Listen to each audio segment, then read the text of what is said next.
treat them as normal as possible, considering that you are in prison. We treat them well, we educate them if they want to. We try to help them to have a place to stay when they're finished, if they want to. So everything is going, if the inmates want to be helped, we try to help. Imagine a place where killers wake up to sunlight through big glass windows, not iron bars. Where guards don't yell, they just talk. A prison with flat-screen TVs, private bathrooms, even a recording studio. Sounds crazy, right? But it's real. Welcome to Halden Prison, Norway's pride and shame all at once. Some call it a symbol of humanity, proof that kindness can fix even the darkest hearts. Others say it's a national joke, a five-star resort built for murderers, paid by the same people they hurt. Inside those smooth wooden walls live men who've done unspeakable things. Yet they cook, laugh, sleep soft. No screaming, no chains, just time. It's weirdly peaceful, too peaceful. Makes you wonder, has compassion gone too far? Or is Norway secretly rewriting what justice means? Either way, this isn't your typical lockup. This is Halden Prison, the world's most luxurious cage. A vacation for murderers? Maybe. But once you see what's inside, you might not know who's being punished anymore. 1. A prison that looks like a resort.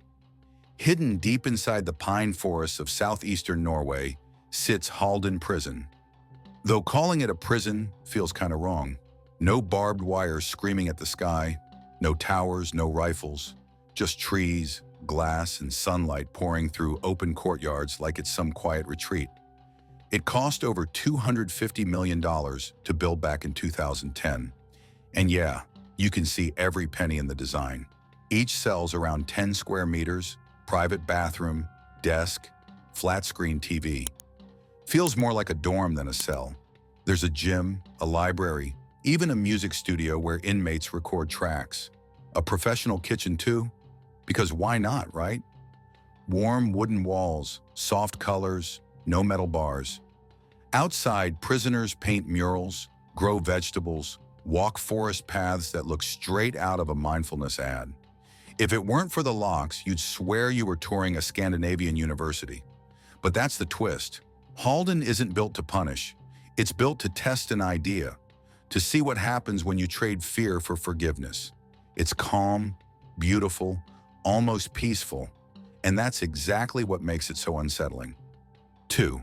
The philosophy, punishment or rehabilitation. In most places, prison means payback. You mess up, you suffer. Simple as that. But Norway? Nah, they flip the script. They call it restorative justice. Sounds fancy, but the idea is kind of raw. People who commit crimes are already broken. So instead of breaking them more, Norway tries to fix what's left.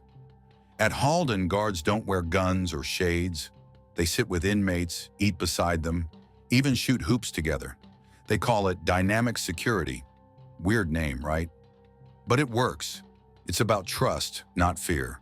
The place was designed to feel normal, like a small slice of the outside world tucked behind quiet trees. Because one day, most of these guys will walk out, and they need to know how to live again, not just how to survive. Oh, and get this. Norway doesn't do life sentences. Even murderers can apply for release after 21 years. That's the deal. Critics hate it. They say it's soft justice, that it spits on victims. But here's the kicker. America's reoffending rate sits above 70%. Norway's? Around 20%. Lowest in the world. So maybe Halden's not a hotel. Maybe it's a machine. One that doesn't make criminals. It rebuilds people. 3. Inside life. A day in Halden Prison. Morning hits around 7:30. No yelling, no metal banging, just a soft knock on the door. "God Morgan," a guard says, polite like it's a hotel wake-up call. Inmates roll out of bed, make eggs, toast, maybe coffee if they're lucky.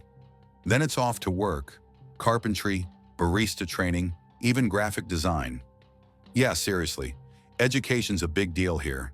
Some guys are earning degrees while serving time. Guards? They're not the tough, silent type. They're trained in psychology, not intimidation. More mentors than muscle. They eat with the prisoners, talk with them, even joke around. No tension, no shouting, just weirdly normal conversation over lunch at the same tables. Afternoons are chill, gym sessions, painting, maybe recording music. One dude even dropped a rap album from Halden's studio. After dinner, everyone heads back to their private rooms. Single beds, clean walls, small windows looking out to green trees. No overcrowding, no smell of fear. The air is clean, quiet. It doesn't feel like punishment. Feels like life on pause. And that's the trick. Halden isn't pretending crime didn't happen. It's just showing these men what living right looks like. Because someday those locked doors will open and they'll need to remember how to be human again. 4. The inmates. Who lives here? Halden holds around 250 inmates. Not pickpockets or petty thieves. Real monsters. Murderers. Rapists. Drug lords. The kind of men most countries would bury in concrete and forget. One of the names tied to Norway's prison system is Anders Behring Breivik, the far-right terrorist who slaughtered 77 people in 2011. He spent time in a similar facility, and the outrage was unreal. The world couldn't wrap its head around it. How could a man who caused that much pain live with comfort, with dignity? But Norway doesn't flinch. The system doesn't bend. Even monsters get treated like humans. Because here, justice isn't built on hate, it's built on prevention. Inside Halden, inmates don't rot away. They rebuild. Therapy sessions, moral classes, emotional training, it's all part of the deal. They're taught to feel, to face what they've done instead of hiding behind it.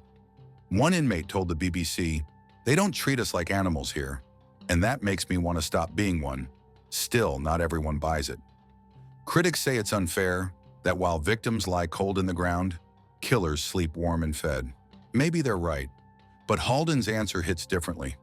Punishment that breeds hate just makes more criminals. Punishment that breeds humanity stops them. 5. The results. Does it actually work? It's easy to laugh at Norway's hug a criminal approach until you see the numbers. Halden and the country's other prisons have the lowest reoffending rate on the planet. Only 1 in 5 inmates ever comes back. 1 in 5. Compare that to the US or UK, where most prisoners are back behind bars before their 3rd year of freedom. So yeah, maybe they're on to something. See, in Norway, prison is the punishment. Not pain, not torture, just the loss of freedom. That's enough. The rest? It's about building people back up. Guards don't see themselves as wardens of misery. They're guides, teachers, sometimes even friends. They honestly believe empathy works better than fear. Sounds soft, but look at the stats. Most guys leaving Halden walk out with a degree, a trade, maybe even a sense of purpose. Some end up mentoring others, trying to keep them from making the same mistakes. It's wild, almost too ideal to believe. Still, the question hangs in the cold Norwegian air. Can kindness really fix a killer? Can compassion rewrite a past soaked in blood? Or is Halden just a beautiful illusion, a dream built on Scandinavian hope that the rest of the world's too bitter to try? At first glance, Halden Prison feels like a mistake, a paradise for the wicked. But behind the soft beds and smiling guards lies a brutal truth. Norway doesn't believe in revenge, because revenge doesn't work. They believe every human, no matter how broken, still carries a spark worth saving. Maybe it's naive, maybe it's genius. But in a world where prisons often breed more violence, Halden stands as a quiet rebellion, proof that mercy can be stronger than punishment. Here, even the darkest souls are given a second chance to see the light, and sometimes that light shines brighter than anyone expected. Slow fade out. Camera pulls away from forested compound as narration continues. In a world that locks men away to forget them, Halden dares to remember that they're still human,